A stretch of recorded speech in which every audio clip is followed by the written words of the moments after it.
Muzika Antonio Vivaldit solli një mbrëmje të veçantë artistike në oborrin e qendrës rinore Arka, ku ansambli Harçeve Harmonia Albanika interpretoi veprën e njohur Katërstinët. Koncerti mblodhi një numër të madh ardashësish, të cilët ndolçën me interes interpretimin e muzikantëve në një atmosferë intime dhe elegante.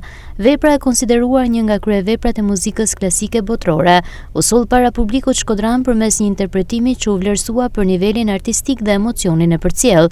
Për vlerat e këtij koncerti dhe rëndësinë e organizimit të aktiviteteve të tilla kulturore në Shkodër shprehen. Këtë vit është menduar që të luhet një ndër kryeveprat e literaturës klasike botërore, që janë Stilët e Vivaldit, të ndërthuar në bashkë me një koment të soneteve, të cilat e kanë frymëzuar autorin për të krijuar këtë vepër kaq të njoftën dhe kaq prestigjioze në repertorit klasik botëror. Kam fatin dhe privilegjin që të luaj me ansamblin e Harçeve, Harmonia Albanika, e cila është udhëhequr që nga profesor Lorenzo Radovani, falbesimit të tij.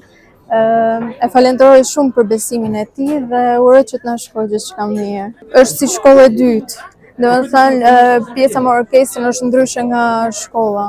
Edhe mendoj që është plus më shumë. Të them vërtetën, publiku i Shkodrës është publik shumë i joshës, është treg shumë i bukur për artistët, edhe e ofruam, faktikisht ne e ofruam këtë mbrëmje sepse destinacioni i këtij koncerti është përgatitje për koncertin që kemi nesër mbrëma në qytetin e Tuzit, Malit Zi. Një pjesëmarrje shumë masive e publikut, të cilën e servirëm, siç edhe pat vetë, servirëm përveç notave muzikore, kontekstit muzikor, servim edhe sonetet, poezitë e shkruara nga Vivaldi, të cilat shoqërohen me pamje, me imazhet e stinëve të ndryshme të vitit. Mbrëmja ndërthuri muzikën klasike me atmosferën karakteristike të oborrit shkodran, duke ofruar publikut një përjetim të veçantë kulturor dhe duke konfirmuar edhe një herë interesin e ardashësve për aktivitetet muzikore të këtij niveli.